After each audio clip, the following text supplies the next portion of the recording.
कई दशकों से ये देखने को मिल रहा है कि धार्मिक ग्रंथों को पढ़ने वाले लोगों को अधिकतर जनमानस उसे धार्मिक रूप से कट्टर समझ लेते हैं। यानी कि जो लोग नियमित रूप से धर्म ग्रंथ का अध्ययन करते हैं वो धार्मिक रूप से कट्टर होते हैं। और शायद यही कारण है नई पीढ़ी धर्म ग्रंथों का अध्ययन नहीं करना चाहते। परंतु सच में ये सच नहीं है, बल्कि अगर धार्मिक ग्रंथों का अध्ययन गहराई से किया जाए तो ये पता चलता है कि पिछले कुछ दशकों में दूसरे देशों के कुछ वैज्ञानिकों ने जैसे थ्योरी यानी कि सिद्धांतों को खोजा है, उसके बारे में हिंदू धर्म के ग्रंथों में आज से 1000 साल पहले बताया जा चुका है। अगर आपको विश्वास नहीं हो रहा है तो हमारे इस वीडियो को पूरा जरूर देखें, क्योंकि आज हम आपको बताने जा रहे हैं चार्ल्स डार्विन ने 19 शताब्दी के मध्य में जिस विकास का सिद्धांत का प्रतिपादन किया था, वास्तव में उसका वर्णन हिंदू धर्म ग्रंथों में 1000 साल पहले किया जा चुका था। परंतु दुर्भाग्य की बात है कि हम सभी आज अपने धर्म ग्रंथों में वर्णित सिद्धांतों पर विश्वास न करके इन नए सिद्धांतों पर अधिक विश्वास करने लगे। आज की इस वीडियो में हम आपको बताएंगे कि कैसे भगवान विष्णु का 10 अवतार चार्ल्स डार्विन के सिद्धांत से हूबहू मिलता है। मैं आपको बताता हूँ कि भगवान विष्णु के 10 अवतार का वर्णन कई हिंदू पुराणों में किया गया है। वहीं चार्ल्स डार्विन का किताब on the origin of species में मानव का विकास से जुड़े सिद्धांतों का वर्णन किया है। नंबर 1, मत्स्य अवतार। भगवान विष्णु का प्रथम अवतार मत्स्य अवतार माना जाता है, यानी विष्णु जी पहली बार मछली के रूप में अवतरित हुए थे, जो ये दर्शाता है सृष्टि के आरंभ में तो जीवन की उत्पत्ति जल से ही हुई थी। वहीं अगर डार्विन के सिद्धांतों की बात करें तो उनके अनुसार संसार की शुरुआत समुद्रों में रहने वाले जीवों से हुई थी, जैसे कि मछलियाँ। कच्छप अवतार। हिंदू पुराणों के अनुसार ये भगवान विष्णु का दूसरा अवतार था, जिसमें कछुए के रूप में अवतरित हुए थे। और जैसा कि हम सभी जानते हैं, कछुआ जल और स्थल दोनों में रहने के लिए अनुकूल होता है। डार्विन के विकास का सिद्धांत की बात करें तो वो भी बताते हैं कि जीवन के विकास दूसरे चरण में प्राणी जल से निकलकर जमीन पर चलना शुरू किया और वो उभयचर कहलाया। बड़ा अवतार। हिंदू धार्मिक ग्रंथों के अनुसार जब दैत्य हिरण्याक्ष ने पृथ्वी को समुद्र में छिपा दिया था, तब भगवान विष्णु ने बराह अर्थात सूअर का रूप धारण कर पृथ्वी को पुनः वापस लाए थे, जो ये दर्शाता है कि विकास के तीसरे क्रम में मानव खुद पृथ्वी पर रहने के लिए अनुकूल बना चुका था। ठीक इसी तरह डार्विन का भी ये मानना है कि विकास के इस तीसरे चरण में जीव उभयचर से विकसित होकर पूर्ण रूप से भूमि पर रहना शुरू कर दिया था। नरसिंह अवतार। ये भगवान विष्णु का चौथा अवतार है। इस अवतार में भगवान विष्णु ने हिरण्यकश्यप का वध कर अपने परम भक्त प्रहलाद की रक्षा की थी।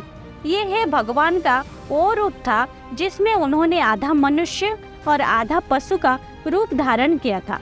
यानी विकास की इस चौथे चरण में जीवन जानवर से मनुष्य के रूप में परिवर्तित हो रहा था।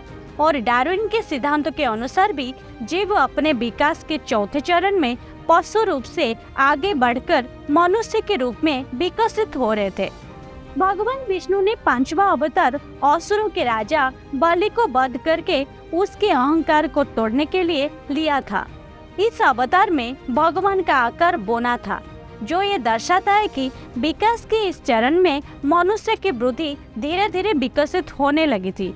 वही डार्विन के सिद्धांत के अनुसार भी मनुष्य ने विकास के 5वें चरण में विकसित होना प्रारंभ किया था, परंतु उनका पूर्ण रूप से विकास नहीं हुआ था। ये भी मान सकते हैं कि डार्विन का मतलब मनुष्य के बोना रूप से था। परशुराम अवतार। अपने छठे अवतार में भगवान विष्णु ने परशुराम अवतार लेकर धरती से समस्त क्षत्रियों का वध कर उनके पूरे वंश का समाप्त कर दिया था, जो गुफाओं में रहते थे और पत्थर वाले कड़ियों से बना औजारों का इस्तेमाल किया करते थे।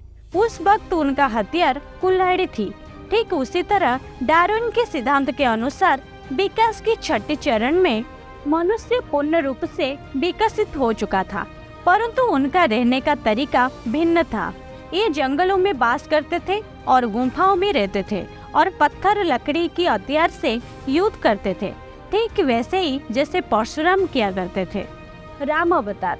भगवान विष्णु अपने 7वें अवतार में प्रभु गिरिधाम के रूप में अवतरित हुए थे, जो ये दर्शाता है कि मनुष्य विकास की उस चरण में एक सभ्य समाज में रहना शुरू किया और कि दूसरों का सम्मान करना भी सीख लिया था।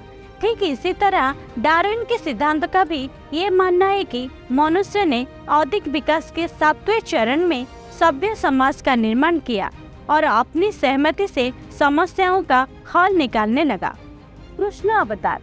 द्वापर युग में भगवान विष्णु ने श्री कृष्ण अवतार लेकर अधर्मियों का नाश किया। उन्हें धर्म अधर्म, जीवन मृत्यु, मोक्ष और कर्म हर विषय में ज्ञान था। वो राजनीति, कूटनीति, मित्रता, पश्चात्रता हर रिश्ते निभाने में परिपक्व थे। डार्विन के अनुसार भी मनुष्य अब तक अपनी जीवन की वास्तविकता को समझने में सक्षम हो गया था।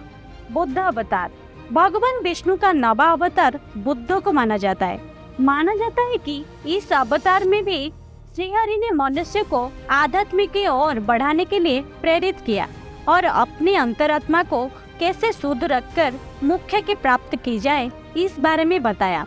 डार्विन के सिद्धांत के अनुसार अब तक मनुष्य का पूर्ण रूप से मानसिक विकास हो चुका था और उसमें ज्ञान ग्रहण करने की पूर्ण क्षमता आ चुकी थी और वो अज्ञान रूपी अंधकार को मिटाने की ओर बढ़ रहा था। कल्कि अवतार।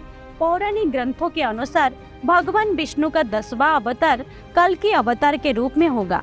ऐसा माना जाता है कि दुनिया में पाप की सीमा पार होने पर विश्व में दुष्टों का संहार करने के लिए भगवान विष्णु कल्कि अवतार में प्रकट होंगे। उसके बाद पूरी दुनिया को खत्म कर इस धरती पर फिर से जीवन का सृजन करेंगे। वहीं डार्विन के सिद्धांत की बात करें तो डार्विन ने भी अपने सिद्धांत के अंतिम चरण में ये कहा है कि मनुष्य अपनी सीमाओं को पार कर अधर्म की ओर अग्रसर होगा। इंसान इतनी अहंकारी हो जाएगा कि वो अज्ञानता के अंधकार में खो जाएगा। इसके अलावा बिग बैंग सिद्धांत ये भी बताता है कि ब्रह्मांड स्थिर नहीं है और एक न एक दिन इसका विनाश निश्चित है, जैसे कि पुनः जीवन की शुरुआत एक नए सिरे से हो सके। तो आप समझ गए होंगे कि हिंदू धर्म के ग्रंथों में भगवान विष्णु के 10 अवतार के जरिए 1000 साल पहले लिए मानव विकास के रहस्य के बारे में बता दिया गया था, परंतु डार्विन के सिद्धांत के आने से पहले इसके बारे में जानते ही नहीं थे। ये तो मात्र उदाहरण था। इसके अलावा ही हिंदू धर्म ग्रंथ में सृष्टि से जुड़े कई ऐसी जानकारियों का वर्णन किया गया है जिसके बारे में दुनिया के वैज्ञानिकों को बाद में पता चला और आज भी उसके ऊपर शोध जारी है। आपको ये जानकर हैरानी होगी कि हमारे देश के राष्ट्रपति मिसाइल नाम से मशहूर डॉक्टर एपीजे अब्दुल कलाम ने भी अपनी बायोग्राफी में बात का जिक्र किया है कि उन्हें मिसाइल बनाने का प्रेरणा भगवत गीता से मिली थी। तो दोस्तों, आप ये धर्म ग्रंथों को पढ़ें और दूसरों को पढ़ने के लिए प्रेरित करें। धन्यवाद।